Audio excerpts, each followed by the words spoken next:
So প্রিয় viewers, আবারও চলে আসলাম তোমাদের মাঝে গুরুত্বপূর্ণ একটি ভিডিও নিয়ে। তো এই দাদার আজকে SSB head constable ministerial of ডিফেন্সের পিইটি পিএসটি ছিল। তো আজকে এই দাদার মুখ থেকে সব কিছু শুনে নেব। চলুন এক নজরে বিস্তারিত তথ্য জেনে নেওয়া যাক। আমরা জেনে নেব, দাদা আপনার নাম কি? সমীর সরকার, আপনার বাড়ি কোথায়? ওয়েস্ট বেঙ্গল, উত্তর 24 পরগনা। আপনি কবে এসেছেন এখানে? আমি এসছি আপনার 13 তারিখ সন্ধ্যাবেলা। আপনার মাঠ কবে ছিল? 14 তারিখ। একটু অ্যাডমিটটা আজকে দেখান। সকালে। তো আপনারা সবাই দেখতে পাচ্ছেন 14 তারিখে কিন্তু মাঠ ছিল। দাদা, যে সমস্ত প্রার্থীরা কলকাতা, মেদিনীপুর, হাওড়া, হুগলি, বহরমপুর এই সমস্ত জায়গা থেকে যারা আসবে তাদের একটু পথ নির্দেশটা বলে দিলে ভালো হতো। তারা কিভাবে আসবে এই সেন্টারে? সবাই এসে শিয়ালদাতে আসতে হবে। শিয়ালদা থেকে ওখানে নেবে, ওখান থেকে আপনি বনগাঁ লোকাল হোক, হাসনাবাদ লোকাল হোক, তারপরে আপনার হাবড়া লোকাল হোক, মানে যে কোনো দত্তপুকুর লোকাল হোক, যে কোনো গাড়ি, গোবরডাঙ্গা লোকাল হোক, যে কোনো, বেশি অংশ বনগাঁ লোকাল পাবেন আর হাসনাবাদ লোকাল পাবেন। এই লোকাল ধরে আপনি বারাসাত নামবে, বারাসাত স্টেশন। হয়তো শিয়ালদা থেকে আপনার ওটা 10 টাকা ভাড়া নেবে, শিয়ালদা থেকে বারাসাত অবধি 10 টাকা ভাড়া নেবে। ওখানে নামবেন, নামার পরে আপনি ওখান থেকে ট্রেন থেকে নেবে, তারপরে আপনি ওখান থেকে পায়ে হেঁটে হেলা বটতলা আসতে পারেন, কিংবা স্টেশন থেকে টোটো কিংবা 3 চাকা চালিত ভ্যান। এটা কি বারাসাত হেলাবারতলা? বারাসাত স্টেশনে নেবেই, ওখান থেকে 3 চাকা চালিত ভ্যান বা টোটো, ওখান থেকে হেলা বটতলায় আপনি আসতে পারেন। পায়েও হেঁটে আসতে পারেন, এবং পায়ে হাঁটলে একটু সময় লাগবে, 5-7 মিনিট 8 মিনিট। আর যদি আপনি ভ্যানে যান তাহলে 4 থেকে 5 মিনিট টাইম লাগবে। হেলা বটতলা, ভালো করে শুনে রাখবেন, ওটা হেলা বটতলা। আচ্ছা, হেলা বটতলায় নামবেন, নামবার পরে ওখানে রাস্তার অফ সাইডে যাবেন, আচ্ছা, অপোজিশন। ওখানে বলবেন জাগুলিয়া যাওয়ার বাসগুলো যাচ্ছে কোথায়। জাগুলিয়া এসএসবি ক্যাম্প আপনার 87 যে বাসগুলো আছে, আচ্ছা, বাস নাম্বার 87, ওই বাসগুলো ধরলে একদম এসএসবি ক্যাম্পের সামনে। 14 কিলোমিটার সামথিং, আর বাস ভাড়া আপনার নেবে 18 টাকা। 14 কিলোমিটার সামথিং, বাস ভাড়া 18 টাকা নেবে। একদম এসএসবি ক্যাম্পের সামনে দাঁড়াবে গাড়িটা। ওখানে নামার পরে ওখান থেকে আপনাকে, মানে গ্রাম্য যারা আছে তারা ওখান থেকে আপনার ঘর ভাড়া নেওয়ার জন্য 100 টাকা, 150 টাকা, 200 টাকা। আচ্ছা দাদা, আপনাকে জানতে চাই যে কলকাতা স্টেশনে দূর দূরান্ত যারা আসছে তাদের বেশিরভাগ কলকাতা স্টেশনে নামলে কি এসএসবি ক্যাম্পে আসতে পারবে? হ্যাঁ, কলকাতা স্টেশন নামলে ওখান থেকে ওই হাসনাবাদের গাড়ি আছে, যেটা মাঝেরহাট লোকাল বলে, আচ্ছা, ওইটা ধরে ডাইরেক্ট বারাসাত নামতে পারে, কিংবা আরও গোবরডাঙ্গা, ওখান থেকে মাঝেরহাটটাই বেশি যায়। তো ওখান থেকে দমদম এসে আবার গাড়ি চেঞ্জ করতে পারে। আচ্ছা। ওখান থেকে দমদম জংশন তা আসলে আপনার এইখানে ঘর ভাড়া কত টাকা নিচ্ছে? 100 টাকা নিচ্ছে, 200 টাকা নিচ্ছে, কেউ 250 টাকা নিচ্ছে। বেশি অংশে 100 টাকার ঘর ভাড়াটা ভালো নিচ্ছে। সব রকম পরিষেবা আছে, পাশে সবাই। আর খাওয়া দাওয়া হলে ওখানে পাশেই হোটেল আছে। আচ্ছা, এই ঘরের মধ্যে কজন করে থাকছে? ও আছে 35-40 জন এরকম ঘরের মধ্যে থাকছে। আচ্ছা, পরিষেবা ভালো আছে, বাথরুম টাথরুম সব আছে, কোনো ভেজ অসুবিধা নন ভেজ খাবার কি পাওয়া যাচ্ছে নেই। এখানে? হ্যাঁ, ওখানে সব রকম খাবার পাওয়া যাচ্ছে, রুটি পাওয়া যাচ্ছে, চানা টানা মটর পাওয়া যাচ্ছে। আর কাবলি ছোলার যদি তরকারি। কেউ কোনো প্রার্থী সবজি ভাত খেতে চায় কেমন টাকা পড়বে? সবজি ভাত তো আমি খাইনি, কিন্তু আমি রুটি খেয়েছি। রুটি 5 টাকা করে পিস নিচ্ছে। কারণ এই মুহূর্তে আমরা দেখতে পাচ্ছি যে ঝাড়খণ্ড, বিহার, উত্তরপ্রদেশ এই সমস্ত ডিস্ট্রিক্ট থেকে বা স্টেট থেকে প্রচুর ছেলেপিলে এখানে আসছে। তো সেই আসাম থেকেও এসছে, হ্যাঁ, সম্ভবত এই ওয়েস্ট বেঙ্গলে কিন্তু এই একটাই সেন্টার আছে। সেই জন্য আমি এখানে বলতে যাচ্ছি যে অনেকে তো ফার্স্ট ওখানে এসএসবি ক্যাম্পে শুরু হচ্ছে, ফার্স্ট রানিং হচ্ছে। কারণ আমি এটাই জানতে চাই, আপনার কাছে জানতে চাইছি, কারণ অনেকে নন ভেজ ভেজ এরকম ব্যাপার আছে, সেই কারণে আপনার সব কাছে রকম হোটেলের পরিষেবা আছে, তাই তো? কোনো অসুবিধা নেই। যে যেমন খেতে চাইবে সে একটু দূরে, মানে এসএসবি ক্যাম্প থেকে একটু আপনাকে ইউটার্ন আসতে হবে, হেঁটে ওরাই নিয়ে যাবে, আপনারাই দেখবেন পেয়ে যাবেন। তাহলে রিপোর্টিং টাইম কটায় থাকছে? রিপোর্টিং টাইম হচ্ছে আপনি সকাল সকাল, মানে আমরা তো রিপোর্টিং টাইম, অ্যাডমিট কার্ডে তো লেখা আছে 6টা থেকে রিপোর্টিং টাইম। আপনি কটার সময় দাঁড়িয়েছিলেন? আমি ওই 5টার দিকে লাইনে দাঁড়িয়েছিলাম, কিন্তু 5টার দিকে লাইনে দাঁড়িয়ে খুব সমস্যা হয়ে গেছে। আমাদের রান হয়ে গেছে 11:30টায়।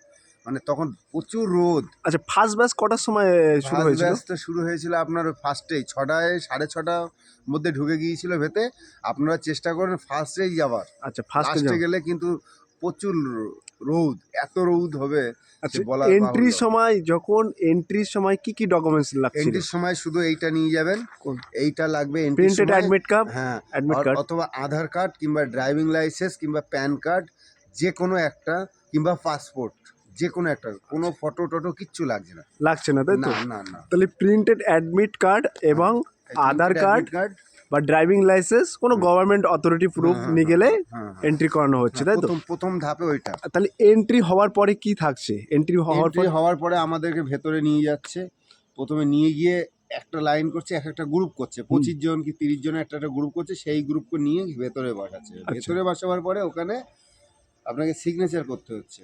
কি ওখানে কি সিগনেচারের কোনো সময় কোনো ডাটা শিট কিছু না, দিচ্ছে? কিচ্ছু দিচ্ছে না। ওখানে সিগনেচারের সময় আপনার শুধু এইটাই লাগছে, ঠিক আছে? Admit card. হ্যাঁ, আর ব্ল্যাক পেন কিন্তু কোথাও লাগছে না, ব্লু পেন কিন্তু সব জায়গায় লাগছে। আচ্ছা, ব্লু পেন। ব্ল্যাক পেন কোথাও লাগছে না, ব্লু পেন। আর ফটো 1 কপি লাগছে, যদি কোনো সমস্যা হয় তাহলে লাগছে, নাহলে কিন্তু ফটো ওখানে ততটা অ্যালাউ নেই, আচ্ছা। মানে লাগছে না। আর ডকুমেন্টস বলতে কিছুই, ডকুমেন্টস গুলো তো কি কি লাগছে? জেরক্স ডোমিসাইল কিছু লাগছে? কিচ্ছু লাগছে না, অরিজিনাল কি কোনো ডকুমেন্টস লাগছে? কিছুই লাগছে না। Original- অরিজিনাল একটাই চাচ্ছে ভেতরে, সামনে গেটে এন্ট্রি আধার কার্ড, প্যান কার্ড, হ্যাঁ। ড্রাইভিং লাইসেন্স কিংবা আপনার ওই পাসপোর্ট, এইগুলো Passport। লাগছে। আর ভেতরে যখন বসে আছে তখন আপনাকে মাধ্যমিকের admit, no ID proof, only মাধ্যমিকের অ্যাডমিট অ্যাডমিট লাগছে, চাচ্ছে। তাই তো? নো সিটিজেনশিপ কিছুই লাগছে না, শুধু মাধ্যমিকের অ্যাডমিট চাচ্ছে। ওর সাথে কি করতে হচ্ছে, আপনার যে এই নাম আছে, এই নাম এবং বাবার নাম আর ডেট অফ বার্থ, এইগুলো স্পেলিং ভুল থাকলে তখন আপনাকে সংশোধন করতে হচ্ছে। আর আচ্ছা। এইগুলো 2 থেকে 3 বার মিলিয়ে মিলিয়ে দেখতে বলছে। এইগুলো যার ঠিক আছে তার ঠিক আছে। আর যারা এসটি ক্যান্ডিডেট, এটা ভালো করে শুনবেন, যারা এসটি, এসটি ক্যান্ডিডেট, যারা এসটি সিভিল ট্রাই, হ্যাঁ, তাদের কিন্তু অনিবার্য এসসি কার্ড প্রয়োজন। এসটি কার্ড, হ্যাঁ, এসটি কার্ড কারণ প্রয়োজন। তারা উচ্চতা ছাড় নিচ্ছে বলে। আসল তো লাগছে এবং জেরক্সও লাগছে, 1 কপি জেরক্স এবং আসল। আচ্ছা। আর অ্যাডমিট তাদের মাস্ট। আচ্ছা, যারা এসসি ক্যাটাগরি থেকে আসছে তাদের কি? এসসি ওবিসি জেনারেল কোনো কিছু সমস্যা নেই, শুধু আচ্ছা, এসসি এসটি এসটিদের, তাই তো?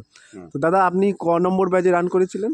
আমি তো হবে 7 নম্বর না 8 নম্বর। 8 নম্বর, হ্যাঁ। ঠিক আছে। আর সবথেকে আপনার নিয়ে যাচ্ছে 25 জনের করে আগে গ্রুপ করে, মোটমাট আমারা তো 85 জনের গ্রুপ করেছিল। আচ্ছা, 85 জন। আমি আপনার কাছে জানতে চাই যে ওখানে রোডে রান হচ্ছে না মাঠে না, রান না, হচ্ছে? মাঠে রান হচ্ছে। কত মিটারের ট্র্যাক ট্রাক থাকছে? ট্রাক 3.2, মানে 320 মিটার। হ্যাঁ 320 মিটার ট্রাক। কিন্তু আমার তো মন বলছে, আচ্ছা। যাই হোক বাদ দিলাম, ওটা বললাম না। আচ্ছা, তা আপনার 5 পাক 5 পাক রান করতে হচ্ছে, তাই তো? 5 পাক রানিং করতে হচ্ছে, এই আমি দেখাচ্ছি। এই আচ্ছা, ওইটা আমি আপনার পরে দেখে নিচ্ছি। আমি কিছু আপনার কাছে জিজ্ঞাসা করতে চাই, কারণ অনেক প্রার্থীরা এখানে জিজ্ঞাসা করে, কমেন্ট করে, সেই তাদের কমেন্টের উত্তরগুলো আপনার মুখ থেকে আমি জানতে চাই। একটা গ্রুপে কতজনের করে ছাড়ছে? 85 জন করে দেয়। 85 জন করে ছাড়ছে। 85 তো আচ্ছা। আমাদের বেলায় ছিল। তার আগে আমি ভেতরে কি হয়েছে জানি না, কিন্তু আমাদের বেলায় 85ই ছিল। আচ্ছা, তো আমি আপনার কাছে জিজ্ঞাসা করতে চাই যে 320 মিটার ট্রাক কত পাক মারতে হচ্ছে? 5 পাক। 5 পাক মারতে হচ্ছে। আচ্ছা, ওখানে কি কোনো চেস্ট নাম্বার বা চিপস এই সমস্ত চেস্ট নাম্বার দিচ্ছে, কোনো চিপস নাম্বার দিচ্ছে কি? দিচ্ছে। আর চেস্ট আপনার Scanner ডান পায়ে আছে? এবং বাঁ পায়ে দুটো চিপস ওরা লাগিয়ে দিচ্ছে। আচ্ছা, ঠিক আছে, ওই তাহলে- আপনার কাউন্টিং, ওই যে ম্যাচিং বসানো আছে ওখান থেকে আরএফআই। আপনার হয়ে আচ্ছা, যাচ্ছে। আরএফআই মানে প্যাড বেছানো হ্যাঁ, আছে। হ্যাঁ, প্যাড বিছানো আছে। আপনি যতবার যাবেন ততবার গোল রাউন্ড নাম হবে। আচ্ছা দাদা, ওখানে কি ঘড়ি আলো আছে, হাত ঘড়ি? হাত ঘড়ি অ্যালাও ছিল, কোনো কিছু বলেনি। বালা অ্যালাও ছিল, কোনো মানে হাতে ঝমকনো ব্রেসলেট ট্রেসলেট সব অ্যালাও ছিল, কিছুই বলেনি। আচ্ছা, মানে এগুলো ওখানে নিয়ে ওদের কোনো ফেরা নেই। এসএসবির তরফ থেকে কি কোনো ঘড়ি আছে কি বড়? ওখানে এসএসবির তরফ থেকে কোনো ঘড়ি নেই। আচ্ছা, মাইকিং করে কি বলে দিচ্ছে যে, মাইকিং করে বলে দিচ্ছে কত পাক মারছে? ডিসি অফিসার আছে, ডিসি স্যার আছে, উনি মাইকিং করে হেভি সুন্দর করে আমাদেরকে বুঝিয়ে দিচ্ছে যে 5 বার কীভাবে রান করতে হবে, কীভাবে পায়ে স্টেপ ফেলতে হবে, সব কিছু আমাদের A to Z। ঘাবড়াবার কোনো চিন্তা নেই। আচ্ছা, পাশের শতাংশ কতটা থাকছে? 85-এ আমাদের তো 9 জন পাস করেছিল। 85-এ 9 জন। 9 জন পাস তাহলে করেছিল। তো আপনার রানটা কখন শুরু হয়েছিল? আমার রান শুরু হয়ে গিয়েছিল তখন কটা বাজে, 10:30,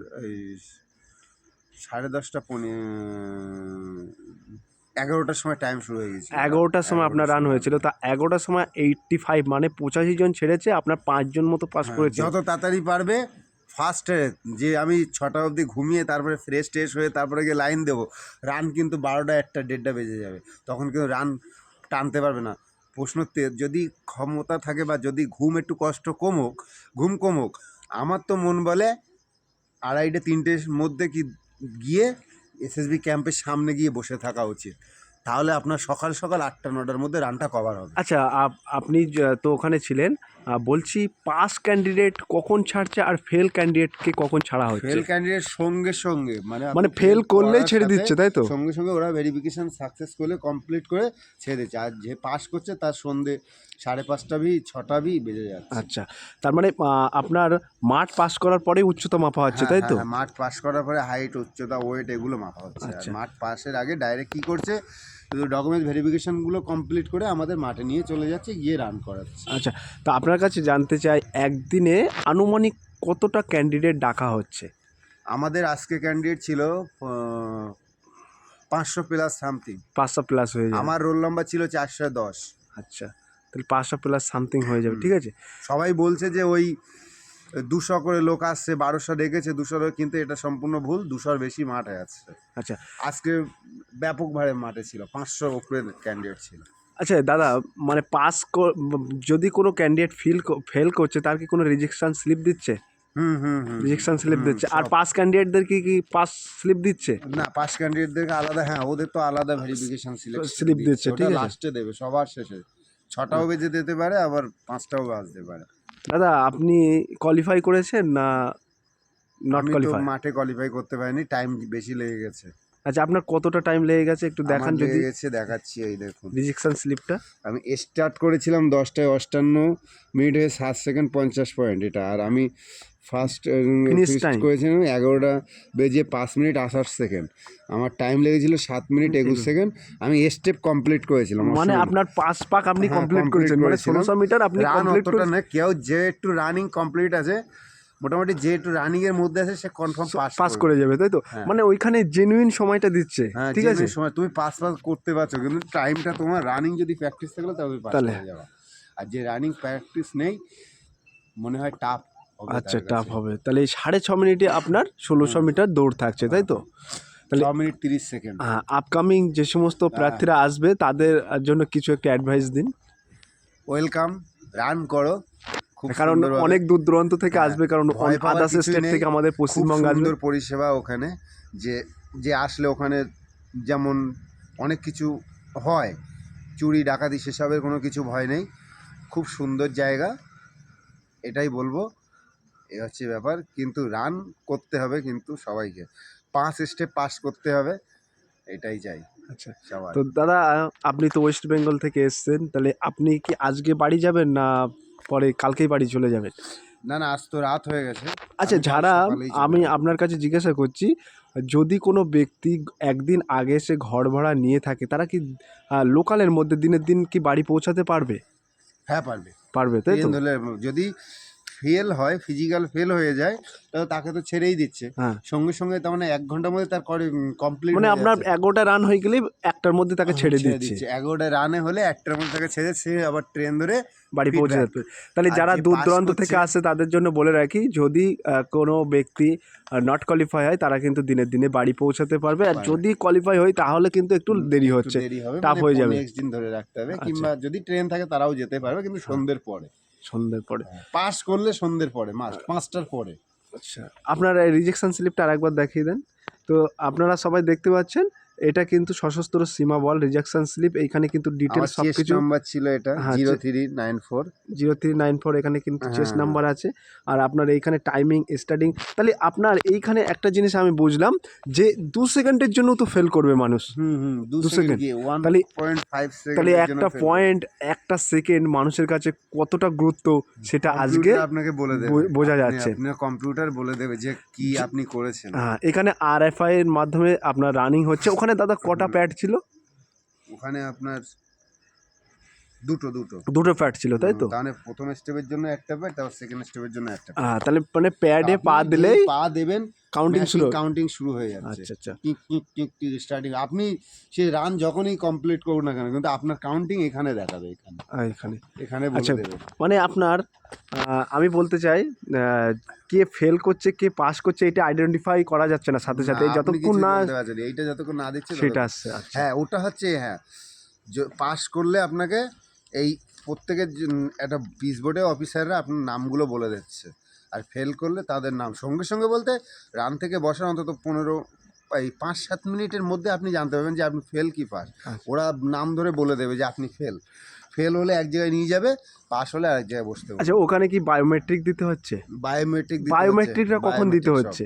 বায়োমেট্রিকটা কখন দিতে হচ্ছে? যখন আপনি ডকুমেন্টস ভেরিফিকেশনটা হয়ে যাচ্ছে, মানে প্রথম স্টেপের পরে সেকেন্ড স্টেপ ডকুমেন্টস ভেরিফিকেশন হয়ে যাচ্ছে, সিরিয়াল নাম্বার এন্ট্রি হয়ে যাচ্ছে, তারপরে গিয়ে আপনার বায়োমেট্রিক দিতে হচ্ছে। আচ্ছা, তাহলে দাদা ফিঙ্গারপ্রিন্ট দিতে হচ্ছে, পায়ের ওই যে এগুলো আছে ওগুলো চিপসগুলো স্ক্যানার করছে, দুটো চিপস দিচ্ছে, তাই তো? তাহলে আপনারা সবাই দাদার মুখ থেকে সবকিছু জিজ্ঞাসা মানে শুনে নিলেন। তো দাদাকে অসংখ্য অসংখ্য ধন্যবাদ। রান করতে থাকো, পাস 100%। দাদাকে অসংখ্য অসংখ্য ধন্যবাদ। এতটা ছিল, এটা খুব দুঃখের বিষয় যে দাদার সেন্ট্রাল বাহিনীতে আর আমি অ্যাপ্লাই করতে পারবো না। দাদার শেষ বছর ছিল। খুব আনন্দ লেগেছে, রানও করেছি খুব সুন্দর, খুব ভালো লেগেছে। সবাই ভালোভাবে দাও, এটাই। তবে এটাই আমাদের কাছে একটা দাদার এই দিনটা খুব স্মরণীয় হয়ে থাকবে, কারণ দাদা এরপর থেকে হয়তো আর সেন্ট্রাল ফোর্সে এটা লাস্ট ছিল আপনার, তাই তো? অনেক দুঃখ, এটা অনেক বেদনার একটা কথা দাদা শোনালেন। তো দাদাকে আমরা অসংখ্য অসংখ্য ধন্যবাদ জানাই আমাদের চ্যানেলে সব কিছু ডিটেলসে বলার জন্য। তো থ্যাংক ইউ সো মাচ দাদা, ভালো থাকবেন। হ্যাঁ, আর অল প্রিয় ভিউয়ার্স, এটাই এই ভিডিওটা আপনারা তো লাইভ দেখলেন দাদার মুখ থেকে। যদি ভিডিওটি ভালো লেগে থাকে প্লিজ লাইক কমেন্ট এবং শেয়ার করে দিন বন্ধুদের মাঝে। সাবস্ক্রাইবও করে দেবেন দাদা। ফিরে আসছি আগামী দিনে তোমাদের জন্য গুরুত্বপূর্ণ একটি ভিডিও নিয়ে।